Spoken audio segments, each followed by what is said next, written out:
নমস্কার বন্ধুরা, আজ আমি তোমাদের পাঠ করে শোনাবো শিবরাম চক্রবর্তীর একদম পাটা হাসির গল্প। গল্পের নাম হলো রিক্সায় কোনো রিক্স নেই। তবে শুরু করলাম আজকের গল্প পাঠ, রিক্সায় কোনো রিক্স নেই। পাড়ার গদাইয়ের গাড়ি চেপে একবার ভারী বিপাকে পড়েছিলাম। এবার ভোদাইয়ের মোটরে চড়ে এতদিন পরে আগেকার সেই গদাঘাতের দুঃখও ভুলতে হলো। বাস্তবিক আমার বিবেচনায় রিস্কাই ভালো সবচেয়ে। এমনকি পা গাড়িও তেমন নিরাপদ নয়।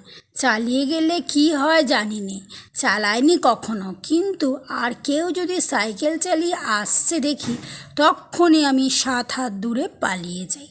রাস্তার ঘাড় ঘেঁষে গেলে মোটর চাপা পড়বার ভয় নেই, কিন্তু সাইকেলের বেলায় যে ধারেই তুমি যাও না, তোমার ঘাড়ে এসে চাপবেই। ফুটপাতে উঠেও নিস্তার নেই। তাই বলছিলাম রিক্সাই আমাদের ভালো, কোনো রিক্স নেই একেবারেই না, সওয়ারির না পথচারীর। কী কাজে শহরতলিতে যেতে হয়েছিল, ট্রামে বাসে ওটা বেজায় দায়, পদাগ্নিতে পা দেওয়া যায় না। হাঁটতে হাঁটতে যদি একটু এগিয়ে কোনো একটা ট্রাম বাস একটু খালি পাওয়া যায়, সেই ভরসায় এগোচ্ছি, আশায় আশায় যদ্দূর এগিয়ে আসা যায়। হঠাৎ দেখি ভোদা তার মোটর নিয়ে ভো ভো করে আসছে।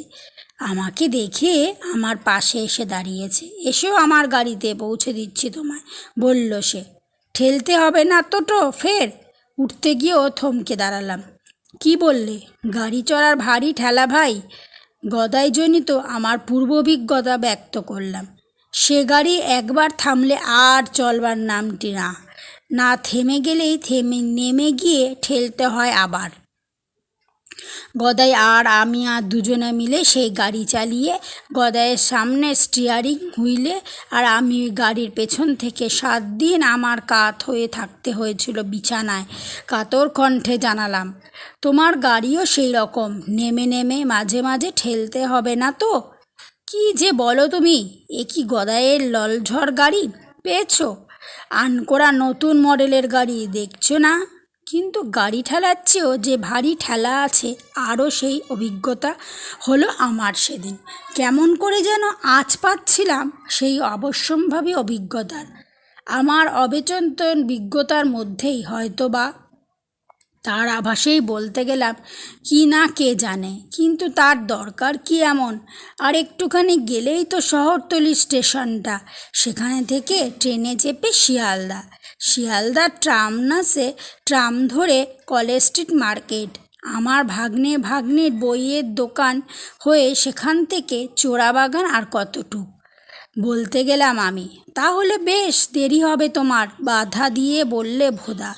এবারে ট্রেনে সব আধ ঘন্টা পর পর আসে, ভিড়ও হয় নেহাত কম না। ধরতে পারলে চড়তে পারবে, কি না সেই সমস্যা। আরও তো পারলেও বাড়ি পৌঁছে অত্যন্ত 30 মিনিট লেট তোমার হবেই। আমি তোমাকে 3 মিনিটে পৌঁছে দিতাম। সেই 30 মিনিটের লেট বাজাতে 30 বছর আগেই বৈতরণীর তীরে পৌঁছে নিয়ে গিয়েছিলাম। গিয়ে গাড়িটার স্পিড একটু কমাও ভাই। যেতে যেতেই আমি বলি, বড্ড জোরে চালাচ্ছ মনে হয়। মোটেই না, ভালো গাড়ি এমনি স্পিডে চলে, এই রকম স্পিড নেই। স্টিয়ারিং হুইলে 1 হাত রেখে আর এক্সিলেটারে তার পা রেখে 1 হাতে নিজের গোঁফ চাড়া দিতে দিতে নির্ভাবনায় সে জানায়। কিন্তু আমি দুর্ভাবনায় মরি। একটা পথ দুর্ঘটনা না বাদিয়ে আচমকা ভারী ভয় করছে কিন্তু আমার।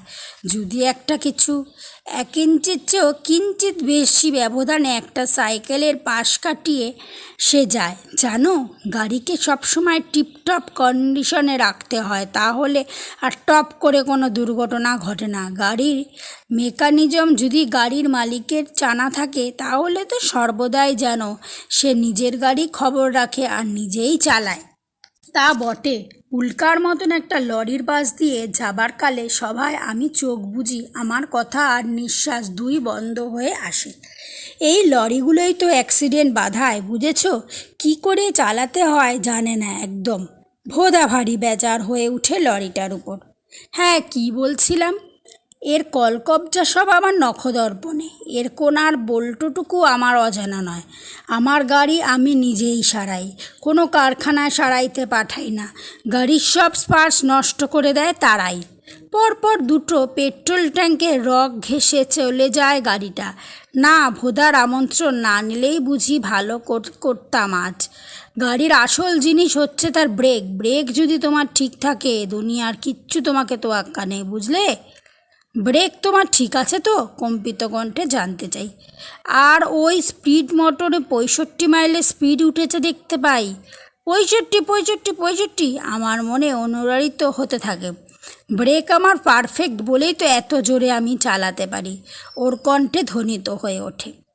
তোমার ব্রেক ভালো জেনে তবু একটু আশ্বাস পেলাম। আমি বললাম, ভালো বলে ভালো, আমি নিজে 2 সপ্তাহ 2বার করে অ্যাডজাস্ট করি ব্রেকটা।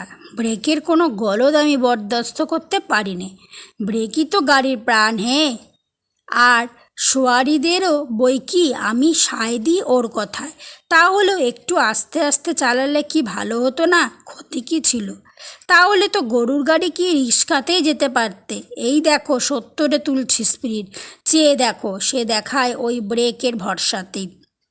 আমি সবয়ে চোখ তুলে তাকাই, দেখি 70 মুখে ছাই দিয়ে, সত্যি তোমার ব্রেক ঠিক আছে তো? জানো তো ঠিক? আমি জিজ্ঞাসা করি আবার। গাড়ি বারবার বার করার আগে পরীক্ষা করেছিলে আজ? ঘাবড়াচ্ছ কেন?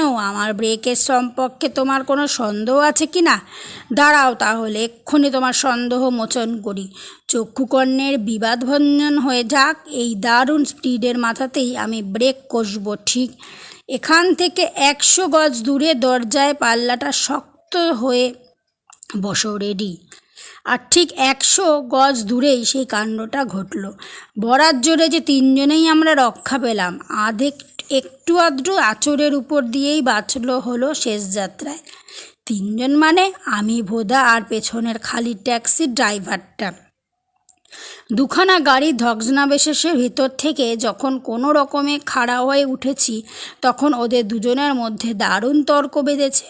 ভোদা সেই ট্যাক্সি ড্রাইভারকে বোঝাতে চেষ্টা করছে যে তার গাড়ির ব্রেকটা যদি ওর নিজের ব্রেকের মতোই টিপটপ অবস্থায় থাকতো, তাহলে অমন টপ করে দুর্ঘটনাটা ঘটতে পারতো না। লোকটা কিন্তু মানতেই চাইছে না কিছুতেই। দারুণ ঝগড়া বেঁধে গেল দুজনের। মোড়ের পুলিশ সার্জেন্ট এদিকে এগিয়ে আসতে দেখতে পেলাম। আর এমনি সময়ের দুর্বিপাকেই ঠুন ঠুন ঠুন ঠুন কানের মধ্যে যেন মধুবর্ষণ হলো অকস্মাৎ। পাশ দিয়ে যাচ্ছিল, থামিয়ে চেপে বসেছি তৎক্ষণাৎ। ওদের দুজনকেই সেই সতর্ক অবস্থায় ফেলে রেখেই। না, রিক্সায় কোনো রিক্স নেই, আর পাহারাওয়ালারা পাল্লায় পড়ার মতো রিক্স আর হয় না। অতএব অকুলস্থ থেকে যা পলাইত। আমার গল্প পাঠ এখানেই শেষ হলো। গল্পটা যদি ভালো লাগে, লাইক, কমেন্ট, শেয়ার করতে ভুলবেন না।